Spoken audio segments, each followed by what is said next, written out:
I said yesterday that I met someone from the Middle East who had some opinions about what was going on in in the Middle East, and his point was about Afghanistan. I didn't know this. Apparently, through the Reagan-Clinton years, 20 years or something, America was training Afghani tribes on Afghan's border with Russia as military soldiers, guerrilla soldiers, indoctrinating them in why they should fight against Russia. So all the people grew up and they had no marketable job skills. They couldn't farm. This is what was told me anyway. They couldn't farm. They couldn't make stuff. All they could do was fight as soldiers. There's all these people up there who can't contribute to the economy, only fight Russia. And they're indoctrinated to fight Russia. And the Afghani people aren't happy about this. And they think that America is a Christian country, and so it's the Christians and the Americans that did this. Because America's government was doing that under Reagan, Clinton. Okay. That's the situation of things. Now, America's starting to kind of sympathize with was it Ron Paul? We don't need to be in all these wars. Okay, I thought that Don Knotts would have made a great. Wouldn't that be great to have Don Knotts play Rand Paul or Ron Paul? Excuse me, Ron Paul. No. Andy Griffith would have to play Rand Paul. But okay, so for both of you who have seen more than half an episode of the Andy Griffith Show,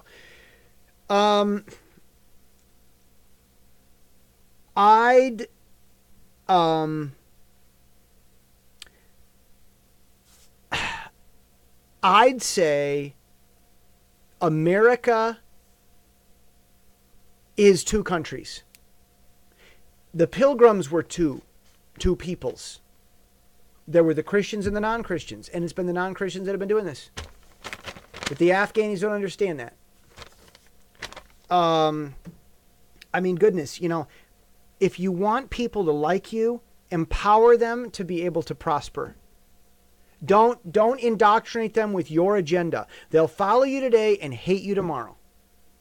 And I don't. What's going on? It's like, did the Pentagon not know that? Or whoever strategized this concept, was the goal to make a group of people make Russia angry at us for putting an enemy in their backyard, and then those people to hate us later on? Was that the goal? Because it's like, that's what it seems like.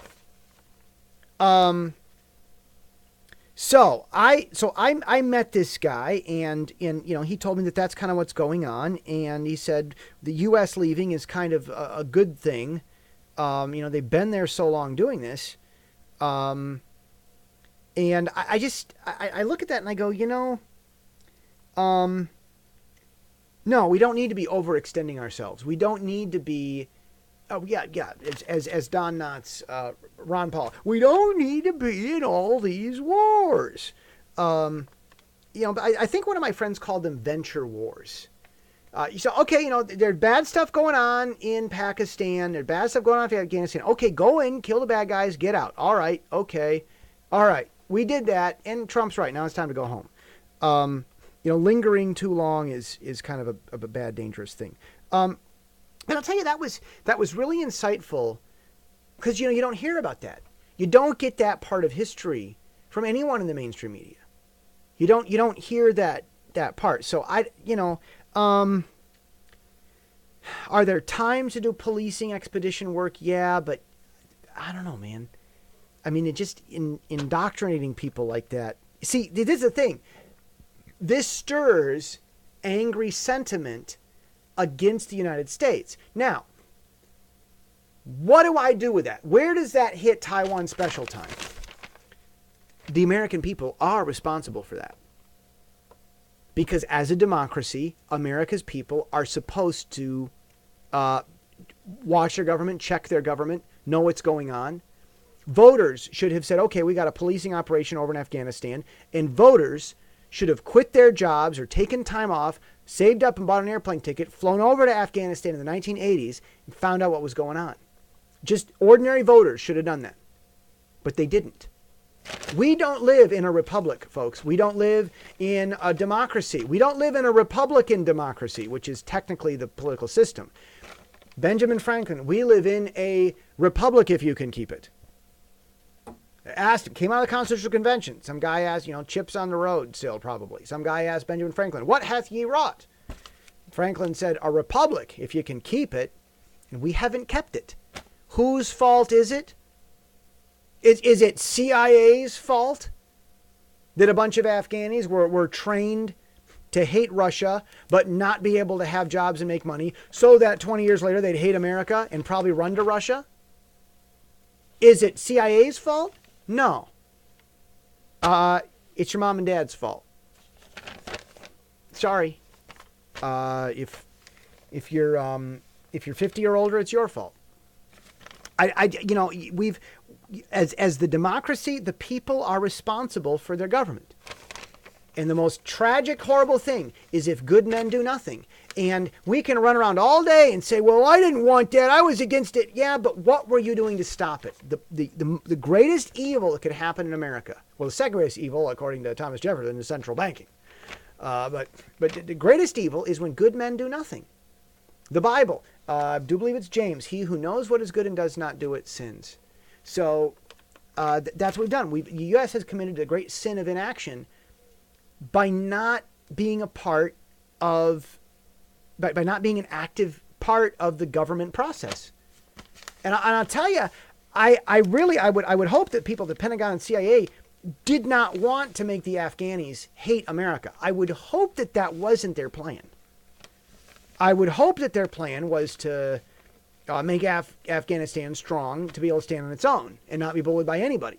I hope that that really was their goal. But because they didn't have the people being involved, they pursued a policy that was all military, and now they've got enemies. It is interesting. I remember I was asking someone about possibility of being a chaplain in the military. And it might have been, I'm quite sure it was a Christian who had been somewhere in the military, served in either Army or Navy or Air Force or something. He said, Jesse, as a chaplain, they don't want you to lead people to Jesus. They want you to preach so that people get good, become good soldiers. They want you to tell the main point of every single sermon needs to be, so get your gun and go kill people for Jesus. It's like that's like they preach to create soldiers. Now,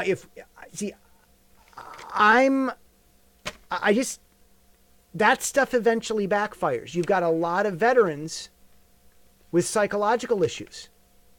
They don't actually care for the people, and that's having a backlash. That reaps ill will. We don't want ill will. This isn't about ideology and do we want to have people to be good soldiers. Soldiers should be good soldiers. But we have to care for people's long-term benefit. Ronald Reagan knew that he had an economy and that his good economy, being free enterprise, could stand up against Russia's centrally planned economy. And so, Ronald Reagan, let's make America great. That was Ronald Reagan's thing. He wanted the United States to become this powerful economic force so that we could outspend China's military. And it worked. Russia had problems. Now, there's this conspiracy theory that Russia was always planning to go underground, but the only reason Russia, even if going underground and then keeping the backbone of communism there and then coming back later with a vengeance, which kind of looks like it could have been the plan, even if that was the plan, it only would have been necessary because Reagan's idea worked. He backed them into the place where Russia couldn't just get stronger and stronger. They had to go for the defeated tactic. Reagan's theory worked. Free economy, not centrally planned, not one central authority planning everything else. Just freedom for people to do their business stuff. Regulate where needed, but not much. Stay out of the way for the most part. Get an awesome economy. We've got lots of money. Outspend them. That was Reagan's idea, and it worked.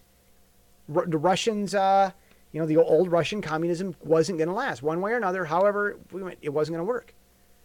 Well, that's great. But why weren't we applying that with the northern Afghanis?